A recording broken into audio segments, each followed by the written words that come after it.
I'm doctor Ganesh, consultant intensivist in Medicover hospital. అది ఈ dehydration గురి కాకుండా ఎలా జాగ్రత్తలు వహించాలనేది నేను ఈరోజు చెప్తాను. ఒకటి మెయిన్‌గా ఇప్పుడున్న ఎండలకి మార్నింగ్ 11-4 వరకు మ్యాక్సిమం అన్నెసెసరీ ఏవైనా ప్రయాణాలు గానీ ఇలాంటివి అవాయిడ్ చేస్తే మంచిది.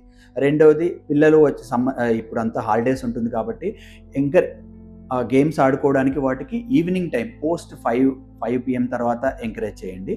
అండ్ ఈ గేమ్స్ ఆడుకోవడానికి ఇలా పిల్లలు కొద్దిగా ఎండ ఉన్నప్పుడు బయటికి వెళ్తుంటే ఖచ్చితంగా వాళ్ళు సరైన మోతాదులో నీరు తీసుకుంటున్నారా లేదా అనేది ఖచ్చితంగా మనం చెక్ చేసుకోవాలి.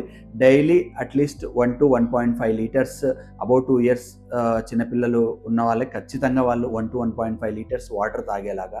అది కాకుండా ఇంకొక మెయిన్ తీసుకోవాల్సిన జాగ్రత్త ఏంటంటే, మీరు సమ్మర్ కదా వాటర్ ఎక్కువ తాగాలి అని చెప్పేసి మనకు బయట దొరికే కోకో కోలాలు కానీ ఇలాంటివి ఖచ్చితంగా ఇవ్వకూడదు.